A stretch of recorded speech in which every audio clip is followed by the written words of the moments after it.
Smoke Screen Podcast is brought to you by Creative Designs and More.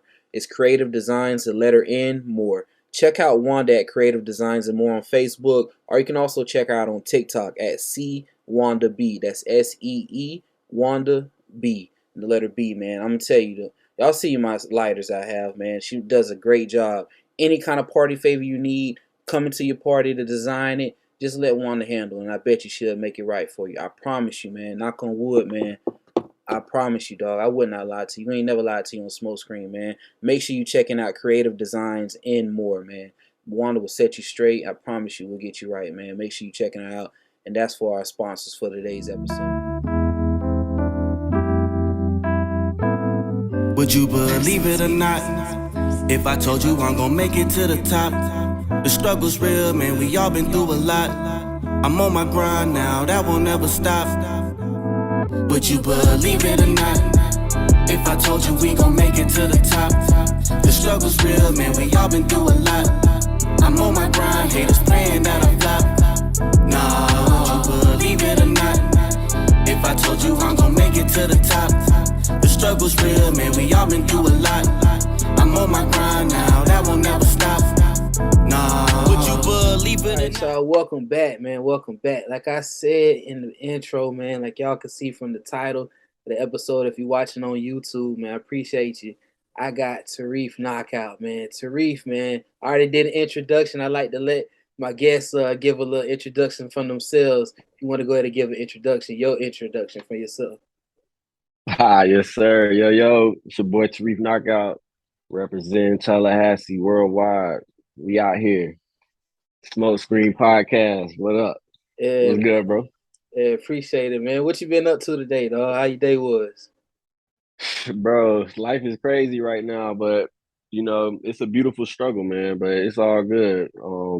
I just left the gym, so I was working out, before that. So I was running home a little later than usual, bro. This traffic in the city, it can get a little hectic, man, with the rain. But other than that, bro, it's all good, man. How things with you? Man, cooler, dog. I seen you working out the other day, man. I was gonna, go right on that. Ask you them, so them boxes, like them weights that you was lifting, Yeah, them joints, yeah, them joints heavy like that. yeah. They come in like three sizes. They got like the small, medium, and large. So they got like a little bar in the middle. But yeah, I don't even know what they call that, bro. But we were just doing like some presses. That was in the middle of the workout, so by that point, I'm already hella tired because it's 45 minutes and it's nonstop. So yeah, It's it's definitely good, man. it's like CrossFit or anything. Yeah, like hit training, yeah, F45, yeah, they do good work, man. So I've been going there almost 2 months now, so I can definitely feel the difference, just mentally and physically. That's important too, to have your mind sharp. Physically you want to feel good as well. So I was just trying to alter some things in my life as I continue to progress. So that was something I wanted to do.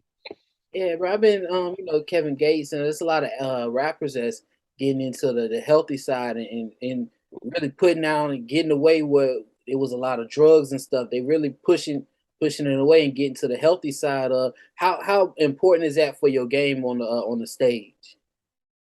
It's important to me, just having the lyrical endurance and eventually getting on the road and touring. You gotta that can take a toll on your body. You going, you hitting 30 cities in X amount of days, or doing like that. So like eating right, working out, it's important. So I feel the difference in me personally. Haven't got to that yet, where we touring and hitting the road constantly, but just preparing myself for that moment, where that come out, so it's just you just gotta make sure you're doing everything you can to stay on top of your game, and as well as on the music side. So I just be striving for greatness, dog. Always, man, always. Yeah. But bro, what was young TaReef into? Man, I was into a lot of things, bro.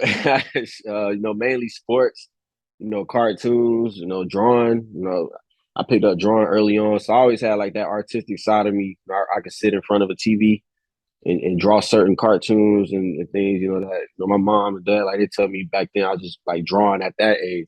So it's always been that creative side, but I fell in love with sports, like and playing football growing up, playing basketball, baseball, and I did all three. Um, so yeah, that was always a passion of mine. Music just kind of came along later on, for me, naturally, but sports was always the number one. Bro, now I know you as the basketball star, but you played football too? Yeah, up until like eighth grade, yeah, I was quarterback. Up in middle school, and then like even like running back, like flag football, and you know everything like that. But yeah, man, I played them all, bro. So I probably should have just played football. 'Cause a lot of people, I mean, I was hella fast, so just having like that speed. But I know I could have like did some things out there, especially at Lincoln. Nah, dog, nah, you Yeah, you the basketball man. That's all. yeah, yeah. That's what I remember at Lincoln, man. You want to talk about Word. real quick, man, about them days at Lincoln, just balling, dog. You and BJ shutting down the gym, man. Shutting down. Yeah, yes. Uh, Shout out, shout out my homie. Yeah, bro. That was just a great time, bro. And something that I think about, from time to time, and just that what that moment meant, just to me and to my family and everything, and just that whole experience, just out there hooping and getting the accolades and the credentials, seeing your name, in the paper and getting like news articles and all that type stuff, being on the news. So it was dope. But yeah, man, I loved it, and it was a great time. So yeah, for sure, man. Definitely enjoyed that. you still get out there and hoop sometimes? Shit, bro, I ain't hooped in a minute. Uh, Maybe, I mean, I'm in better shape now, so I probably can, but I ain't picked up a ball in like 2 3 years like that, where I'm just like up and down the court. I coached on a team with my homie Outlaw Beats. We coached on a team before the pandemic. That's when over at Jack McLean. So that was my first time like really in it coaching and trying to raise up the youth. I think it was like 8 to 10 year olds. So just trying to give back to the community in that way, and seeing how these kids react, to to wins and losses, bro. It's at an early age you got to teach them like, hey man, you're not always gonna win in life. I mean, that's just how it is. So sports correlate to life, just from that standpoint. You got to look at having a team, individually what you can do to improve, having certain people around you, that can have an impact on your life. Sometimes you're gonna win, sometimes you're gonna lose. You can go and win in streets, you can go and lose in streets, but it's how you bounce back and how you prevail after that, and that's what makes champions. Oh man, that's good because a lot of people, coaching. You could think coach. You supposed to coach the technique and everything with it, but also taking on that adversity about winning and losing, dog, and being able to take both on the chin and keep your stride with it all, dog. How like bro, like how hard is that for you? My bad, hitting my damn icons, but how hard is that for you, dog? Oh, it's as far as like what adversity, Like dealing with adversity. keeping your stride through it, dog. Uh, yeah, it's important, and I mean it's gonna be ups and downs just in general. Just from what I seen over the grind for me. It'd be moments where you really feel like you in a groove, and then it slow down a little bit. So it just trusting your pace.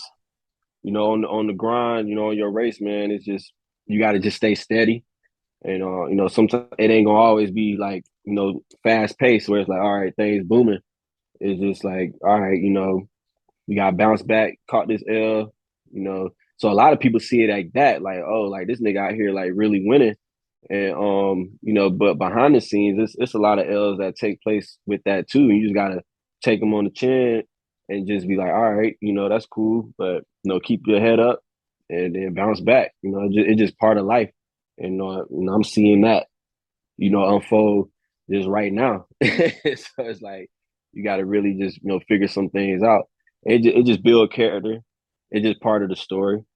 Um, and ain't no like no kind of secret to the success, sort of say like everybody got their own different way of how they make it. But you got to have some struggle in there. You got to have, it ain't just clear cut like boom, point A to B.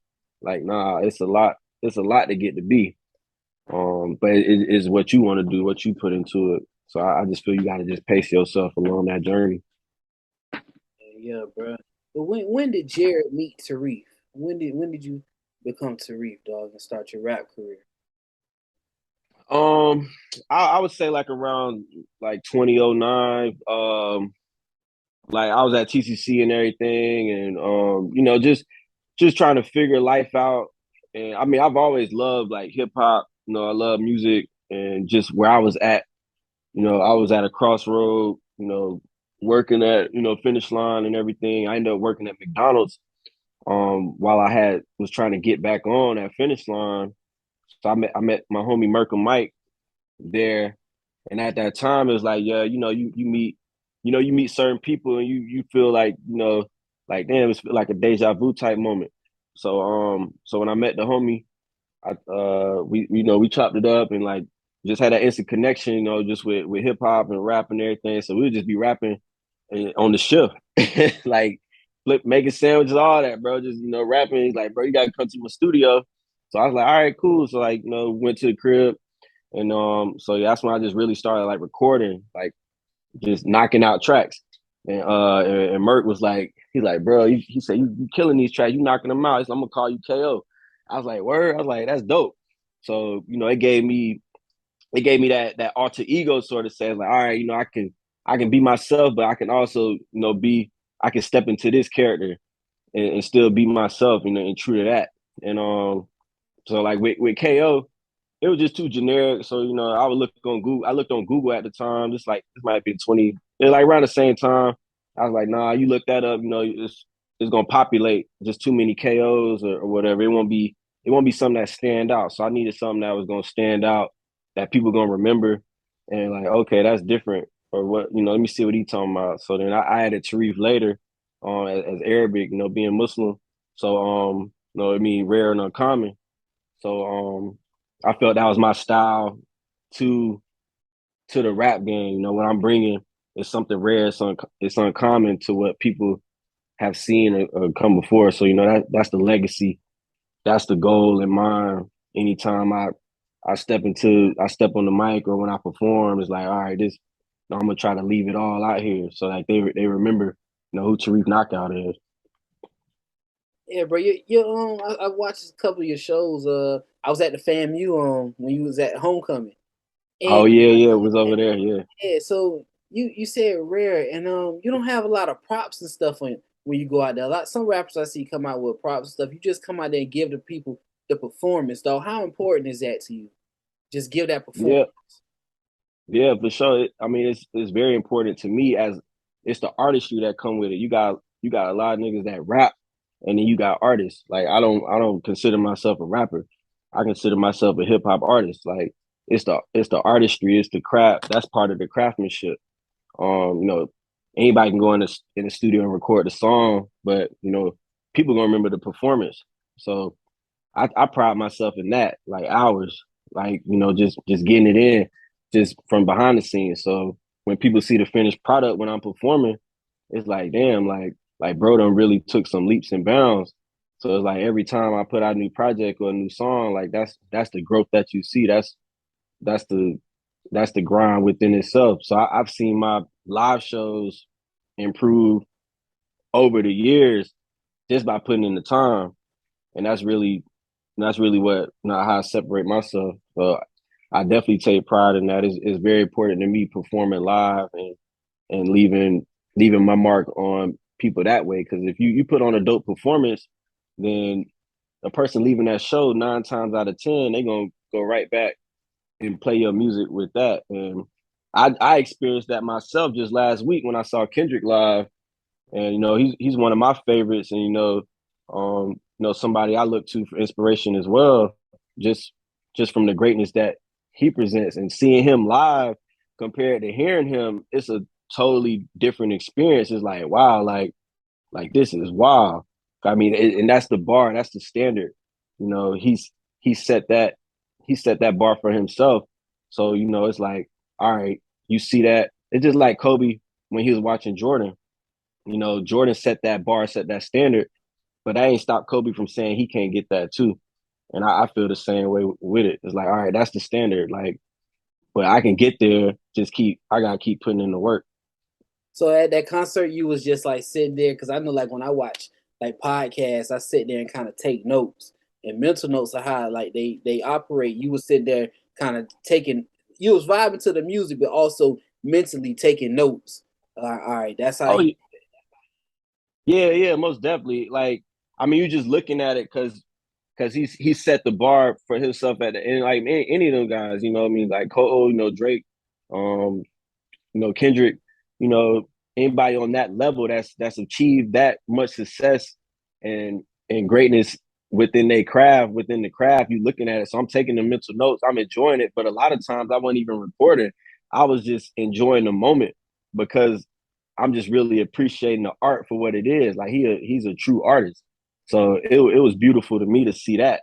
And I just know and like going away from that, like I'm saying, as soon as I left, like I put back on Mr. Morale. I'm like, damn, like I just heard these songs, but it hit totally different seeing it live and seeing the impact that it have on the crowd and everybody that's looking. So I'm looking at all that like damn, like this is wild, like because it's. I mean, he started the same way, you know. I don't think in a million years he imagined it would come to that, but he knew like, all right, you know, if I keep going along this path, like something gonna eventually happen where it's gonna be like, all right, this caught on and people can relate. And I just like, all right, you know, all these Kendrick fans, you know, I feel like my music kind of fits right into that niche. So I'm like, all right, these could be all potential fans. Maybe not all of them, but it's 17, 18,000 people in here. Like, shit, I just need half of them right now. Like, let's go. So yeah, Right. it was very dope, bro. That's true, dog. Cause like I when you said about you get the people vibing to your music, they go back and listen in the car. You know, that's when people think, oh, that person just opening up for that person, but shoot, somebody in their audience got to go back home. They got to get in their car tonight, and they already Yeah, know that person that they vibe to the music, the main performer. But who that opening dude was? He was pretty straight. I ain't heard all his songs. Let me go vibe to his music real quick, dog. And yeah. I'm jumping around, bro. It all tie in from the docket, but you Nah, you good, you good. you take advantage. That's one thing I respect about you. You take advantage of the opportunities that come to Tallahassee. You come back and you come take advantage of the concerts. Dog, how good is that opening up and taking advantage of that in the different venues you've done around the city? And you, man, I didn't know it was an underground like rap scene like that until I started listening to your music really in Tallahassee. Word. I ain't know. And then Enigma September, shout out to Yeah, E, man. yeah, yeah, yeah. Shout out to it. Working with him at Revenue, kind of put me on like, dog, I ain't know it was an underground like scene like that as far as rap music. I thought Miami had it, but I knew Miami had it with underground radio. But Tallahassee has a Yeah. big underground music, man. How important is that? Are you taking advantage? Y'all can just talk about some of the advantages and the opportunities that's come from doing shows around Tallahassee. Yeah, for sure. I was just, you know, trying to figure it out, you know, a couple years back, you know, just what different venues and you know where to play, you know, where to connect with the hip hop scene or hip hop community within Tallahassee. And you know, it's a lot of opportunity out there. So I was just staying in my lane, man. That's always been my thing. Just stay in my lane and the opportunity's gonna come. Um, just gotta trust that journey in that sense. So like once I figured out, all right, these are the certain spots, so then I just started kind of move at my own pace and beat at my own drum and so yeah, I've done a lot of dope shows and you know open for you know KRS One, like Yin Yang Twins, shoot, Red, Gold, and Green. Like I can't even think like all the artists like right now at this moment. Just you know coming through Tallahassee and like even you know putting on my own shows. So it's just dope to see that and it's a whole different scene because you got like the whole trap side of Tallahassee and everything and you know, with that. But I think like from the artistry side, that's what people, you know, could appreciate and take away more is like, you know, what's there. Um, so yeah, it was dope at the time, man. It was just time for me. I felt like I had, you know, maxed out during my time in Tallahassee. So, you know, that was the reason to like relocate. You know, so I'm in Tampa now. You know, just you know, trying to you know, make it shake. Yeah, yeah, bro. You know, I don't get in people's stuff, but honestly, bro, I can honestly say, yeah, you didn't shook Tallahassee for all his work, dog. Because I didn't see. Appreciate. I'm trying to get that way, dog. Yeah, yeah, I keep you in mind when I think of when is it time for me to say, okay, B, that's now it's time maybe to get out of town. Is I look at yeah. man, bro, I feel like, dog, bro, over here at what was you at Tallulah? Oh, yeah, Getting shit yeah. at That was Tallulah. I'm like, dog, yeah, bro, be absolutely, yeah, everywhere bumping elbows yeah. with the folks, man. Yeah, man. That's yeah. Got so I got a commercial with Jeremy Matlow. You know he running for city Hey, commissioner and everything. hey, So I got to tell you a story about that smoke screen podcast. Y'all stay tuned about Jimmy Hello, man. I tell you a story about that, dog. How the yeah, interaction we had together, it's crazy. When I tell you the story, bro. Matter of fact, I'm gonna tell yeah, it real quick, dog. I was when I yeah, sent yeah, you that episode Sunday, the yeah, the docket. I had hit Jeremy Matlow up like a couple months ago, bro.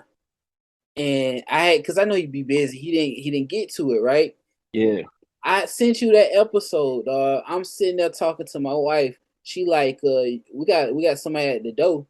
I said, oh snap, on the ring, on the camera. I'm like, oh snap. So I go to the door. It's Jeremy Matlow, bro. He walking on the dog. I'm like, Word, just like that. I'm like, bro, Hey, I law can't, of attraction, bro. bro, I can't believe this, dog. I just sent Yeah. TaReef the episode.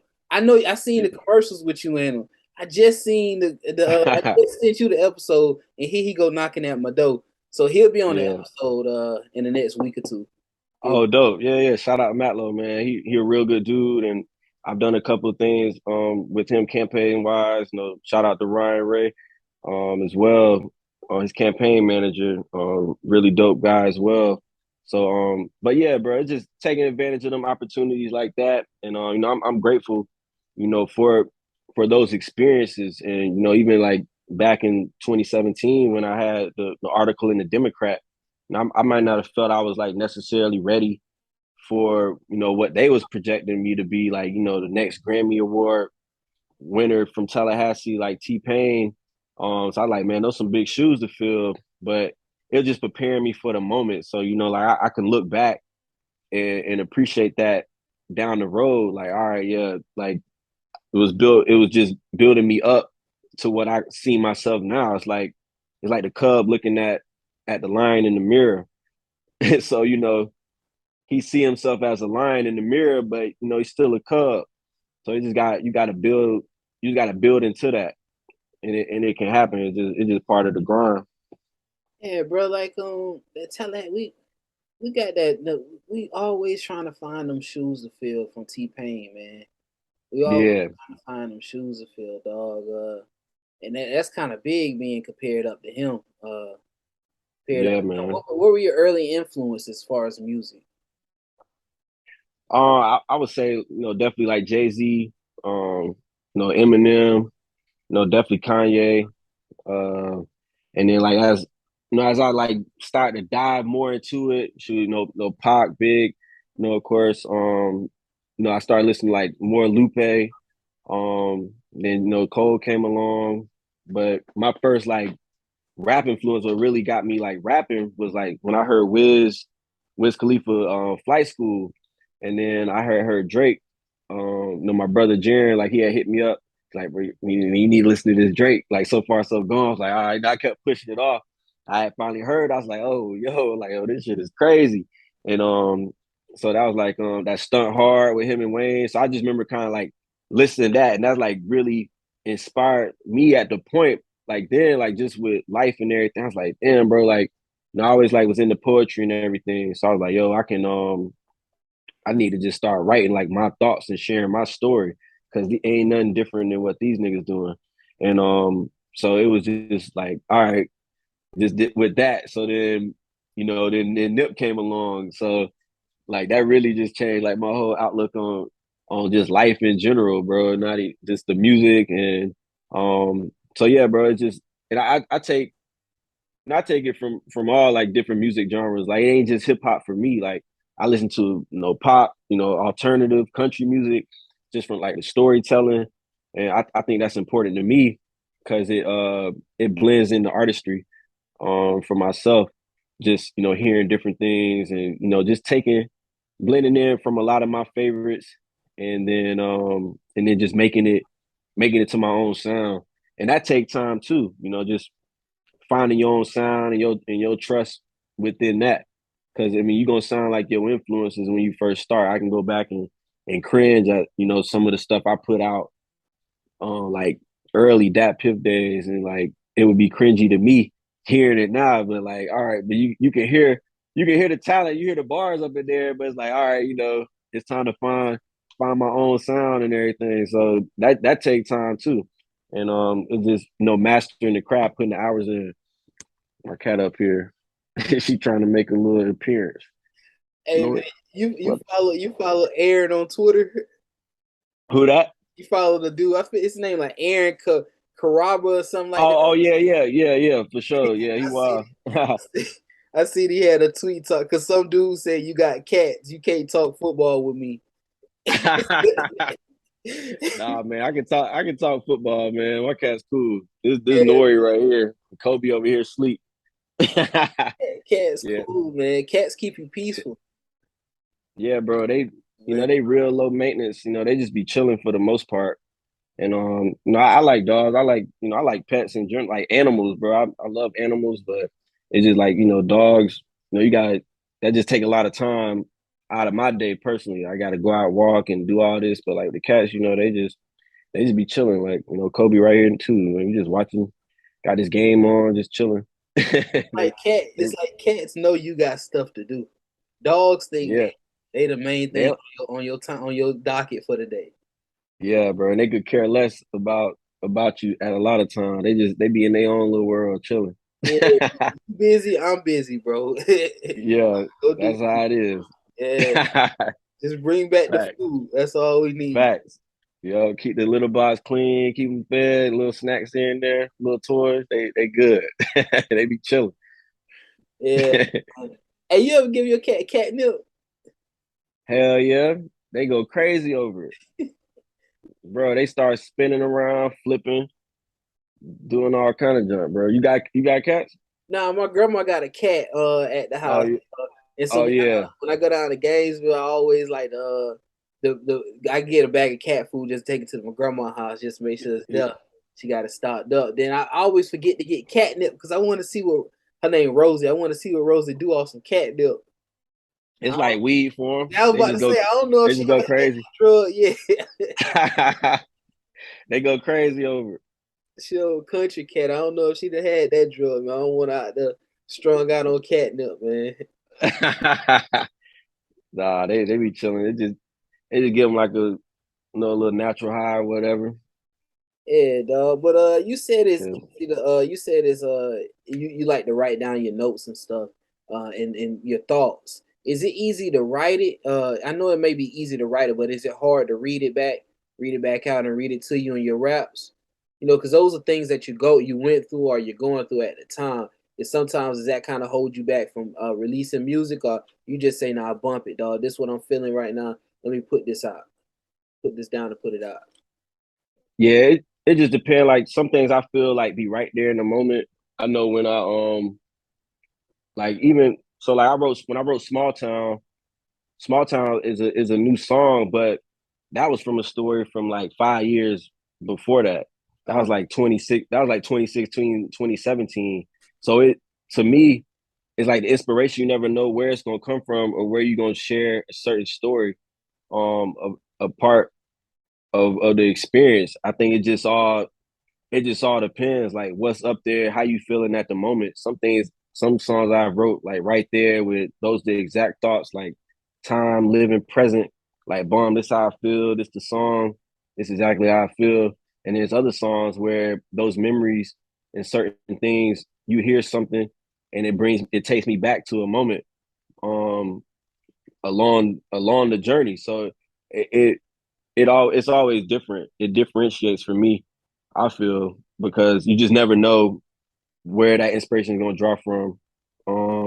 It could be childhood, it could be, middle school, high school, college crush, or just like what you're dealing with in life, or just part of the grind, the story, just something. It just all depends, bro. For me, Like you write your own stuff, and you don't have no team writing for you. You your own person, one man show. oh hell, yeah, hell no, no, I pride myself in that too. I mean, I think there's nothing wrong, like grabbing inspiration. Say you're in the studio setting and like the song come on, like, oh yeah, this the hook can go like this or something like that. But for me, that's definitely a part of being an MC for me, and being respected to that level as a lyricist is being able to write your own songs, write your own music. So I ain't never looked at it like that, looking for help. But like the producer send me something over with a rough for like a hook that they had in mind, and the hook is cool or something like that. And I'm like, all right, yeah, we can work with this. I mean, I think that's totally different than just flat out writing a verse. No, I don't look at it like that. I wouldn't respect that for me, because how I pride myself in in what I want to do, who I want to be remembered as an artist. Yeah, bro, I can respect that, dog. Cause my episodes that I write on small screen, I those are all things that I done been through or are going through right now, and I make them into episodes. So like I can Yeah, respect that artist, and every artist that I done brought on the episode, then I bring them on because I got respect.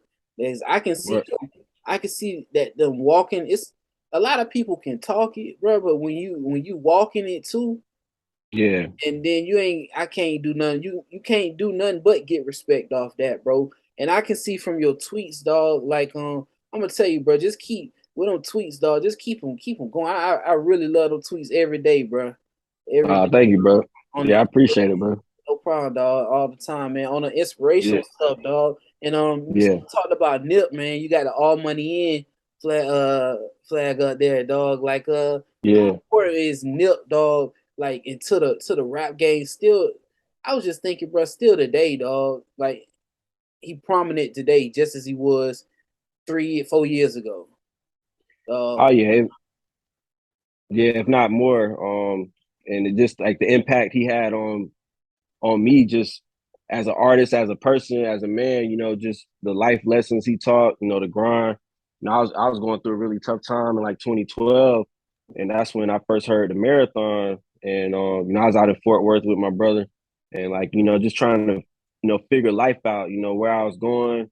I'm on food stamps. Like it was just hard. I wasn't putting out no music because I'm like, man, I done put out a couple mixtapes, and ain't where Jay-Z, where Lil Wayne, where they at, like I'm like, this is hot. Like they need to hear this.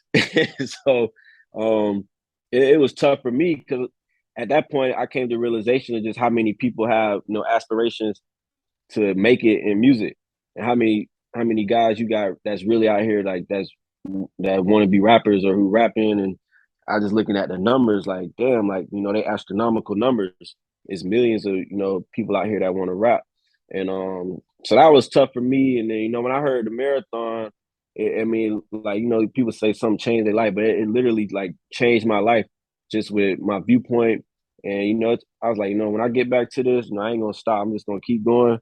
And so yeah, man, it still hurt me, but like I think about Nip like every day almost, and it's just from either like a song or just something I come across or whatnot. So it's important to me. Like that's what keep his legacy going. That's what keep him here. Like in the spiritual realm, is like people like myself who honored that and what he left. Like he left such a great impact, and just for the grind, how to really get it. Ownership, being independent. So that's just something that I look up to. Um, daily, just as I keep continuing this journey. Like, and I was blessed to meet him in 2012 at South by Southwest. Um, he had a show with DJ Ski.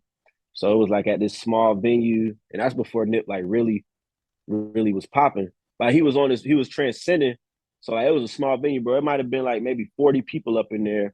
So I'm like kind of like dead center. I went up too close, but I was just like right there, like in the middle. I'm like, damn, like about to see Nip.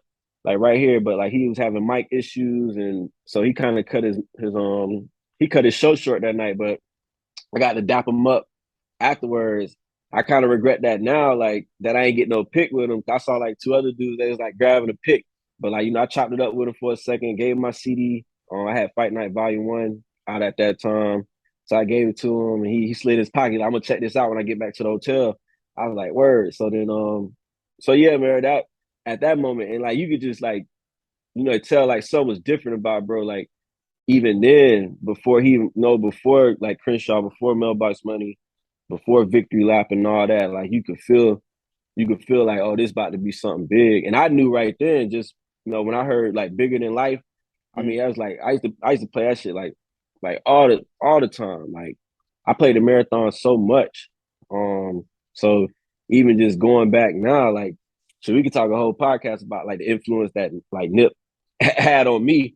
I mean, when I was at Full Sail, I wrote a paper on Nip, and that was like 2014 or whatever, or something like that. And like he still wasn't Nipsey Hussle to the world. It was only a select few that knew and respected it then. So like that's why it's so important to me, because I'm looking at it like the world know who Nip is now, but it's like I've been knew who the nigga was and what he was gonna be. It's just unfortunate, his time was cut short, but he left plenty of gems, and he left the blueprint on how to make it out. So it's on me to honor that the best way I can in my own life.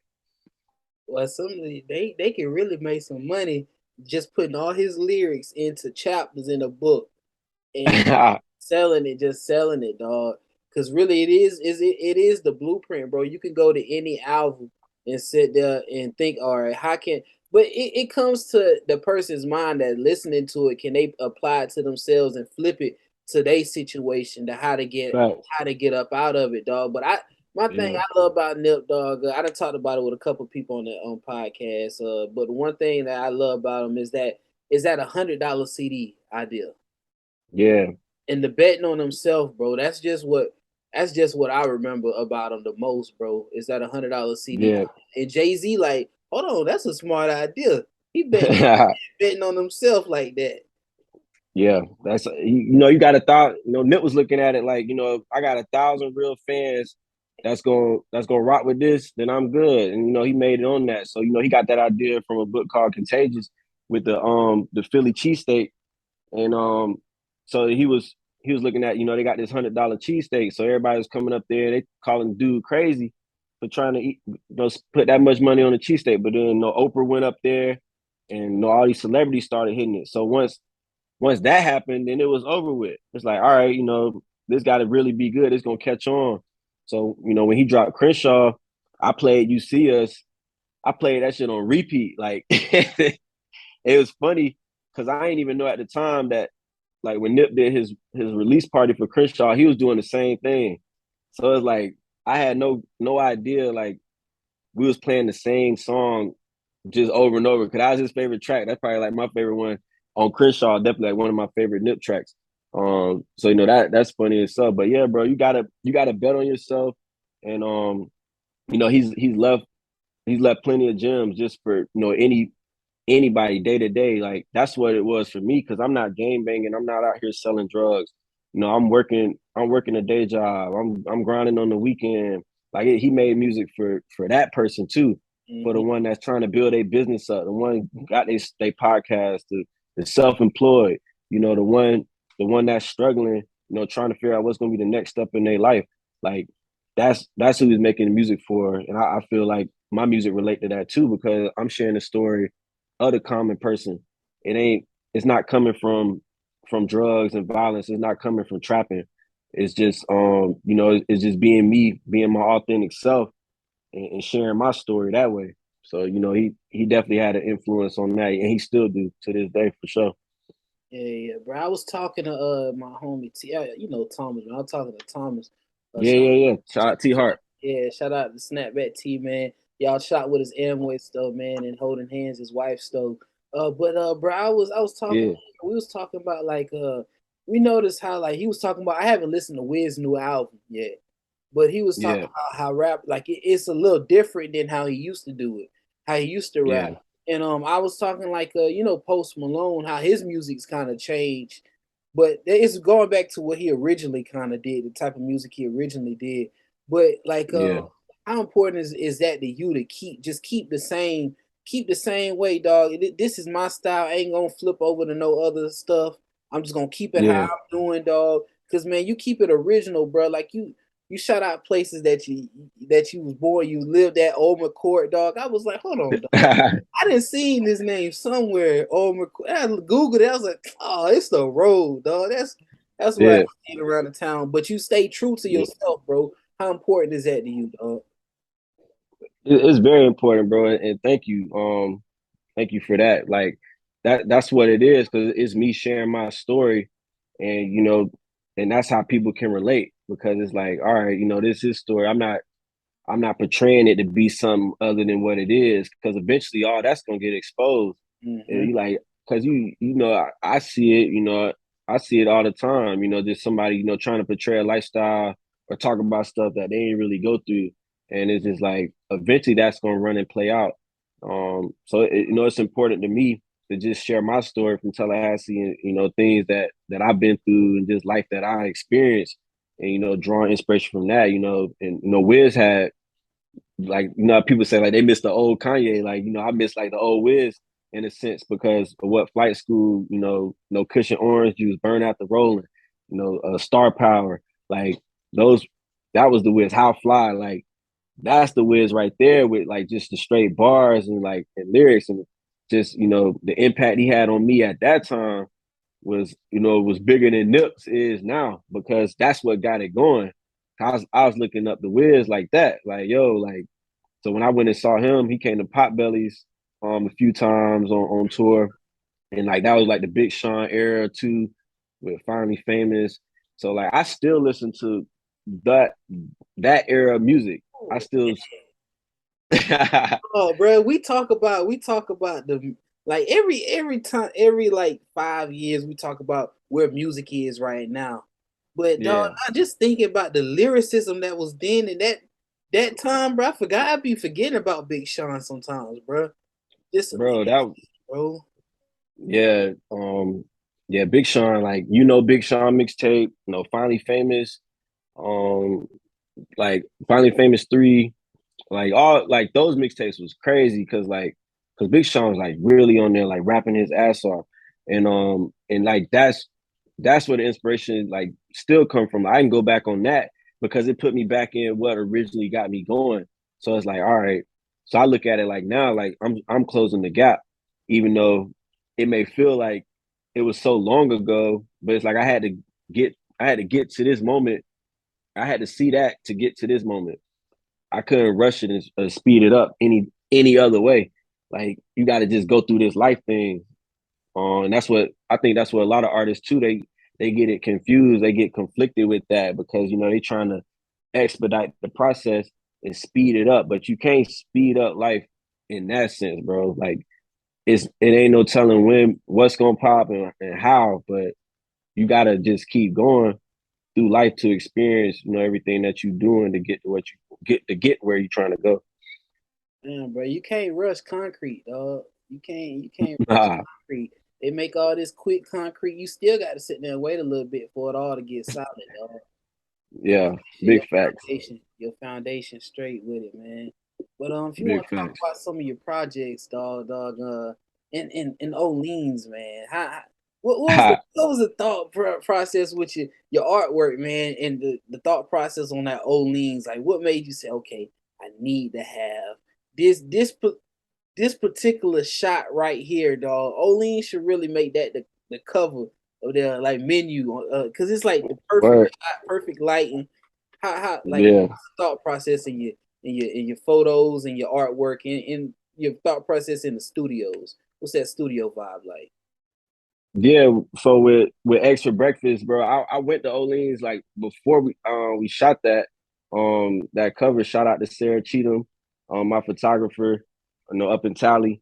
So when I was there, I had the idea to shoot the cover there, and it just kind of came to me like eggs, So like eggs in the dream world, represents like fruition or uh everything like that, like things coming in to fold or how they should be. So it was like, my dreams, I'm having my dreams for breakfast. So it's kind of like the behind the title of eggs for breakfast. Hey, what? So it's a deeper meaning than just eggs for breakfast. It's like, you have all that. So you have, the possibilities and things are starting to unfold for you as they should. So I was looking at it like that. And so I hit Sarah up about it. I'm like, yo, I want to come to Olean's. So the week before we shot the video, we came because Sarah ain't never been to Olean's. So we went there, ate, we had breakfast and everything, and we talked to Miss Olean and her son and ran the idea by them, and they loved it. They just represent Tallahassee and everything. So of course, just trying to do things right. And like how can I do something that's gonna leave an impact? Like, oh damn, like bro did that right there. Like that's gonna be something.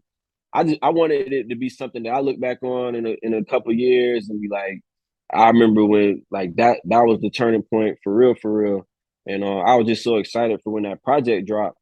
So we shot the album. We shot the album cover for that, and Miss Olean's like she was just so like honored and humbled like that somebody wanted to do that in her store, in her restaurant, and just the That's the first significance of time? what it means. Yeah, that was the first time. So that the significance it meant to that, just to the community, like to FAMU, to the Black community, to Tallahassee, that to everybody that's there that's been to Olean's. So I wanted to just fall in line with that. So like if you go into Olean's, like you see our picture right up there, the picture I took with Miss Olean right there. And I came in, I got her some flowers and I brought her the picture. I went and got it framed and everything. So when she saw that, she's like, "Oh, she's like, baby, I'm about to take this. I'm putting it right here." And she ain't left it. It's been there since. So it's very dope, bro. But so what was the second part of the question? My bad, bro. In the studios, what's the studio vibe Oh, like? yeah, like the studio. I don't really come in there to mess around and play around just because of being on a budget, and I just can't. I don't have like the time to waste. So when I come into the studio, usually like I've already sent the beats off, and like you just kind of get right to it. Like I got the rhyme, so like most of my stuff is like in one take. So I'll do one take, and then I'll do a second one to like follow up. But if it's something that's like really fresh, or like when I did the Mike and Keys series a few months back, a lot of that stuff was like fresh thoughts. So it was just kind of like recording and then just trying to like build upon that while I'm there. Even though I was prepared for it, but it's like, all right, I just want to let me hear how it sounds, and I can change and alter how it is in that moment. But yeah, a lot of my stuff is one take, and it's just to get in, get out, and then on to the next song, bro. That's that's one taking it though. I'll be trying to one take episodes and I have I don't like to do the cut and paste, so Yeah, I try to all right, if I messed up, we got to start it all the way back over and start everything yeah. back over, dog. You ever go you want to take it, dog. You don't do that too much. Nah, not too much. It's just like it just depends. But like I said, most of the time it's just one take, and I'll do another one just to compare. And Okay, then so sometimes it might be the first take that one sounds good. All right, I like the second one, so we'll just keep the second one. And then I'm not really big into ad libs and all that stuff. So the vibe is like real chill. Just it just depends. But most of the time is like I try to get in, understand the assignment, and get in and get out. Just for what I'm dealing with at this time. It ain't no extraordinary, no crazy budget where I can be in there for 10 hours and just like listening to beats and just taking my time with stuff. So you gotta really come in there and get right to it. and you really got to have a set of producers. So you have a set of producers offhand that you always work with, go with, or you try to get some new people, or try to get some new people to sing you beats. How you get that? Yeah, it depends. Like with Eggs for Breakfast, my homie Kenneth English, he out in California. Mm. He's done stuff on like my last three projects, Eggs for Breakfast, On McCord, local rapper. like even 3807. I think that was like the first track I did with him, and that was like 4 or 5 years ago, which is crazy. So like I stick with that. My homie Dom, he's done a lot of big production for for different artists. Jendaya, Tech Nine, Trader Truth, Nip. Um, he produced Family Recipe on local rapper. Um, and I got some new stuff with him on the way that I've been working on. So yeah, I try to stick with that to just kind of keep that camaraderie, and I just like how the beats sound. Um, and then like I did Lethal Simplicity with Dos Zackies. So that was just a big record for FSU. On that side, just like with Tag, it just didn't work out. But yeah, I try to listen to different sounds and just wherever I can really like find inspiration from. And then if I hear something I like, most of the time I'll find something else, from a different producer. And do you have like a set number of songs that you try to get out, or EPs you try to get out in a year, or you go with whatever the time is, how you feeling at the time? Yeah, it just depends. Just like right now, just like transitioning and just trying to figure things out. But it's just but yeah, it just all depends. I think like I have a set goal in mind. Like with Extra Breakfast, I know I want to just do 4 tracks. With this project, or what I'm working on now, it could just be all singles. And like that's the plan. Like to get this single out and maybe just like release a few leading up to 2023, and then put out a whole project. So it just kind of just depend on how I'm feeling at that moment, or what I'm working on. It's like, all right, I'm gonna do a whole project, and I already got the title in my mind for the next whole project, and I'm just trying to figure out how I'm gonna release it and display it to the world. Yeah, you find it hard like to just release you find it better to just release the singles, or you like to put it all together and release it at one time? That part I'm still figuring out, bro, because it's trial and error. Like really, as an indie artist, when you don't have just like a crazy ass budget, and you don't have like this massive team behind you, it's really just kind of grabbing advice from the people that I trust that's in my circle, or whatnot, and just bumping my own head. I can be stubborn at times, and I try something and like, all right, that didn't work, or this worked great. Okay, let me just drop a video without any promo, or if I build up the promo, then that kind of take away from it because it just keeps looping. Like, and just as an indie artist, you want to capture and gravitate that moment right then and there, because now you got people full attention. Now you put out a leak, or you put out a little snippet on Monday, and people telling you it's gonna drop on a Friday or whenever. By that point, you might have already lost them. But the time to do it was that Monday, because that's when everybody looking at it. And it's just like little things like that. It just how it's like I said, it's just trial and error. I'm still learning. Like I don't have everything figured out yet. It's just part of the process and the story, bro. Just trying different things, seeing what works, seeing what don't work, going back to the drawing board.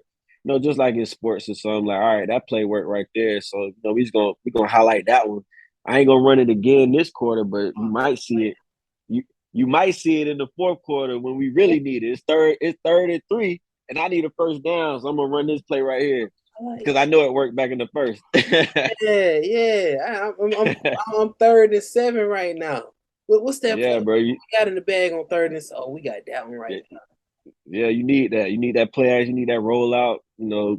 Skinny post or whatever. It's there. You know it's gonna be there because you saw how it worked. So you just setting it up. You just setting it up for that part of the grind. Like, Hey, all right, you got to be a scrambling quarterback though with it. You got to be able to move that. yeah, You got to be like Jordan. You got to be like Jordan Travis out there. yeah, man. Gotta be like JT for real, bro. He Man, he gonna need what? it.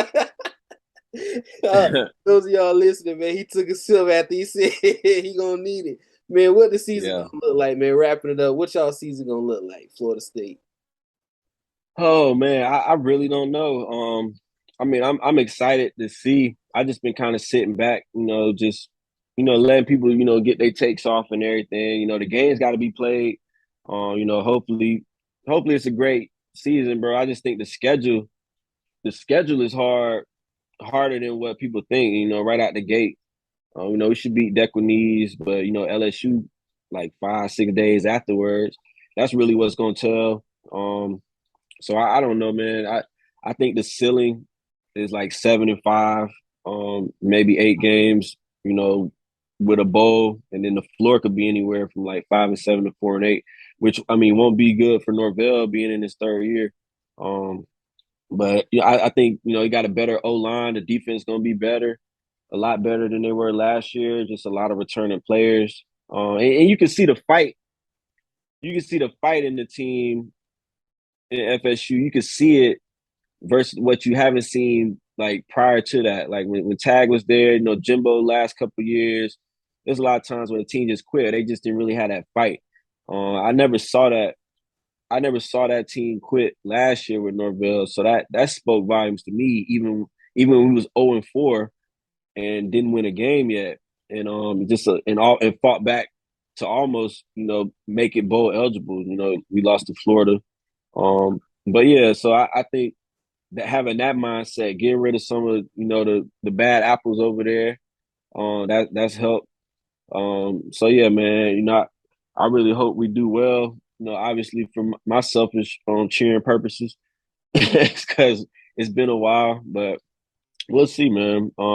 We'll see in a couple of weeks, bro. August 27th, they get cracking. Man, what's the initiative about the numbers? Oh, that's with the white numbers, yeah, man. I was just frustrated, dog, because like we changed our uniforms after winning the national championship. And then the whole ignition tradition thing, I just didn't like the whole presentation of it. I love the new logo, I love the new spear, but the uniforms just was always trash to me.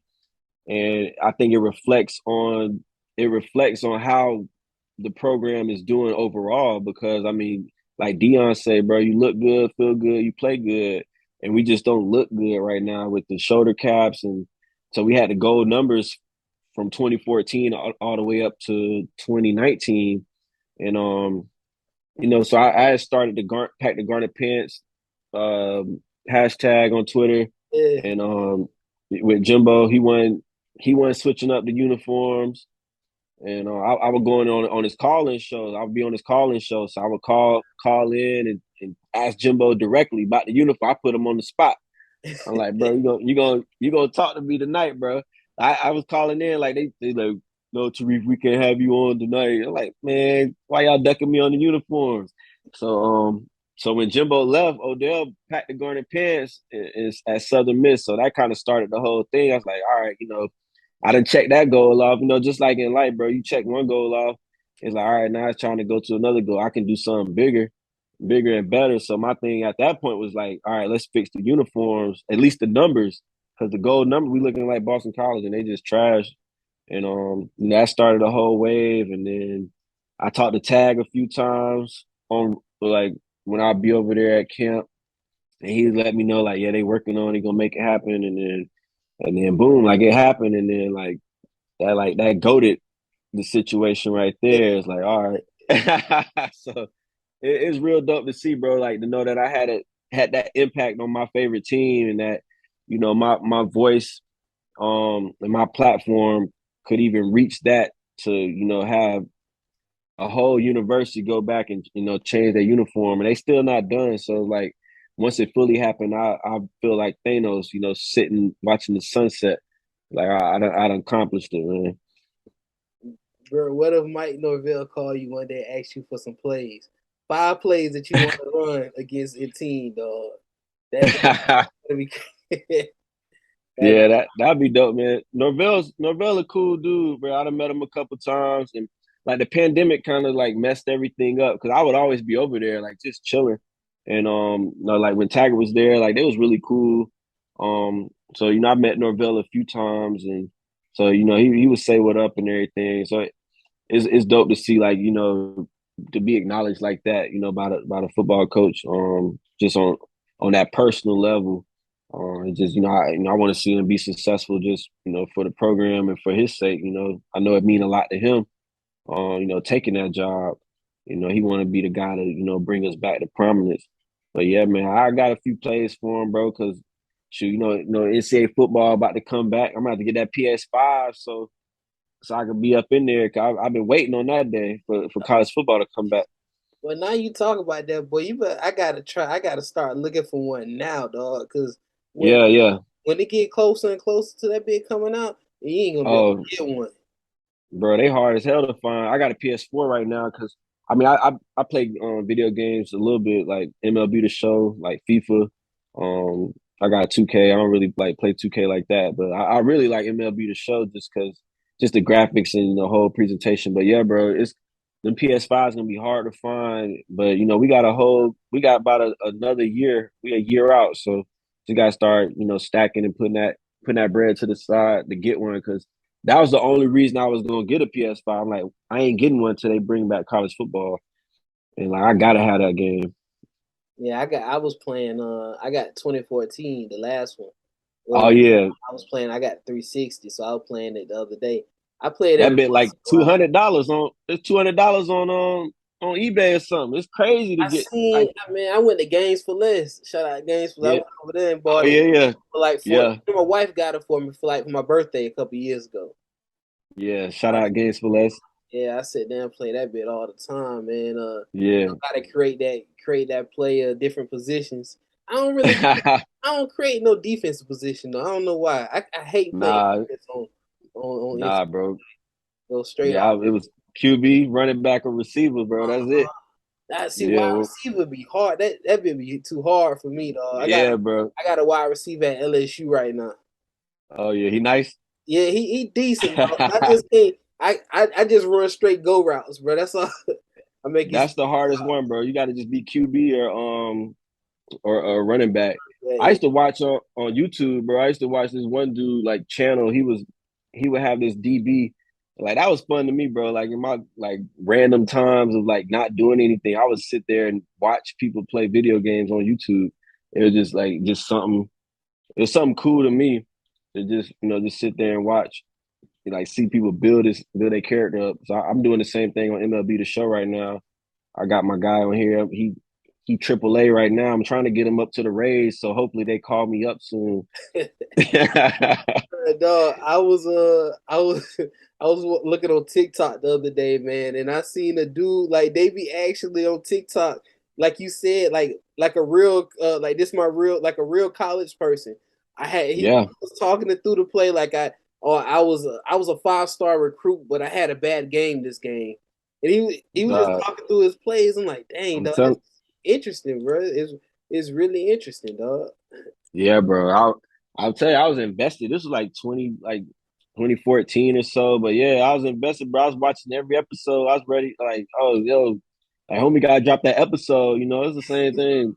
It's like I couldn't play the game, so I was like, I might as well watch somebody else play it. Because I didn't have a PS3. Like I went from PS2 and then just for a long time I got a PS4 like a couple years ago, for a birthday gift. So yeah, man, definitely know that feeling, bro. Yeah, bro. But what shows do you have play? You have any shows playing this fall? Possibly, yeah. As it get closer to fall, like with Tampa scene, it's so spread out, but it's it's a nice it's just a nice place for opportunity. But yeah, I'm sure some shows. I don't have anything like specifically lined up right now for the fall. But yeah, I know some things eventually be in the works. As it gets later on in the year, and we put this new music out. I know people have been waiting. At least I would hope so. Yeah, we waiting, dog. We waiting, dog. Trying to tackle that USF scene. You been that way? Yeah, once, bro.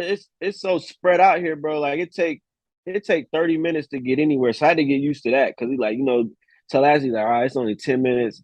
And it would trip me out at first. I'm like, I ain't going there because it's 30.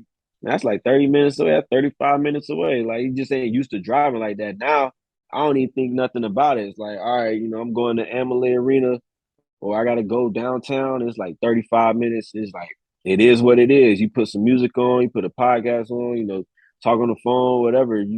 That time just gonna go by anyways. But um, it just all depends, bro. It's a big area, just like with St. Pete too. I really love St. Pete.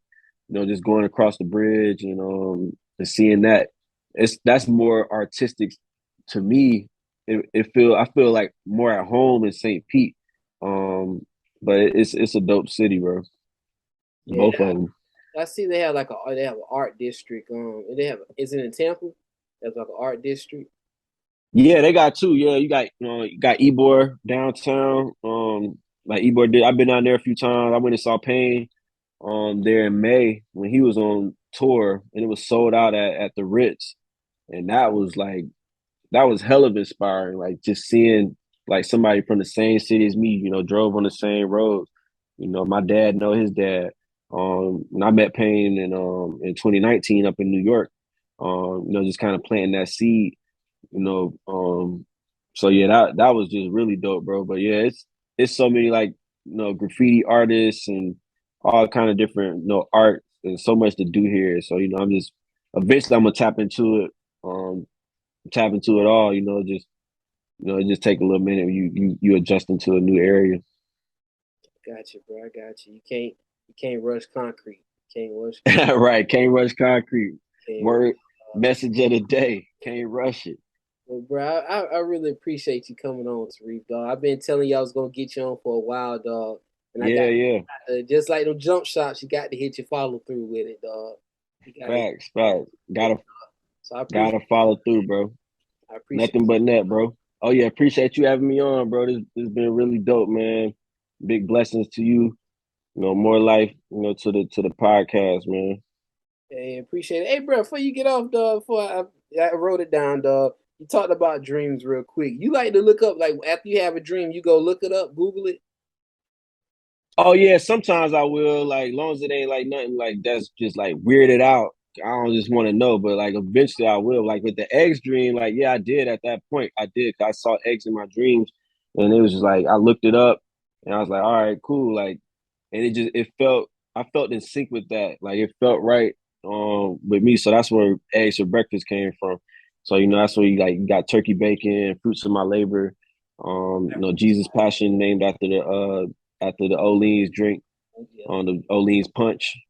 And it's small town, of course. So yeah, man, that whole thing right there was dedicated to that moment, just based off that dream. I got you, bro. Well, what song you want to end it off with? One of your songs. Yeah, bro, we can end it with Small Town. Produced by Kenneth English. Shot the video with Smoked Out Digital. Got my stylist featured in there, Natalie, K Denise, shout out to her. Shout out Smoked Out Digital. Everybody like that, man. Yeah, man, I love that. What's that? That is it Cinderella? Who that? What's that? Believe if you could believe it or not. You know what I'm talking about? Oh yeah, with Sierra Alexandria. Yeah, that's a name. What's the name of the song? Yeah, believe it or not, Believe it or yeah, not, feature Sierra Alexandria. yeah, that's Yeah, what it is. Yeah, I love that yeah, song, dog. I yeah, love. man. Yeah, Sierra's so dope, bro. Like I love her voice and just her as a person, bro. Like she's one of the most dopest people I've ever met. But yeah, like she has vocals on Small Town. So I had wrote Small Town, I had hit her up and we recorded that with my homie Mango Beats. And she came over there and laid the vocals down and it's just like it turned out perfect, man. Like I couldn't ask for more. So like anytime she sing, like I'm a huge fan. But yeah, that track was dope. We recorded "Believe It or Not" with Outlaw Beats. So yeah, shout out to Outlaw. But yeah, bro, that's one of my faves too, man. To this day. As we end it, dog, I'm thinking small town, dog. Those of y'all I appreciate y'all listening to Smoke Screen, but pay attention to small town because small town is basically every brother's MySpace, Facebook. It's every Yeah, brother's bro. life, dog. It's every brother. Definitely, bro. Facts, bro. That was definitely based on a true story, man. Like for sure, man. Yeah, man. But I appreciate y'all checking us out, dog, man. It's another great episode of Smoke Screen Podcast. Hey, TaReef, man, I appreciate you, dog, man. I appreciate you. Yeah. Appreciate you too, B. Always, man. Would you believe it or not? If I told you I'm gonna make it to the top. The struggle's real, man, we all been through a lot. I'm on my grind now, that won't ever stop. Would you believe it or not? If I told you we gon' make it to the top. The struggle's real, man, we all been through a lot. I'm on my grind, haters praying that I flop. Nah, would you believe it or not? If I told you I'm gon' make it to the top. The struggle's real, man, we all been through a lot. I'm on my grind now, that won't never stop. Nah, would you believe it or not?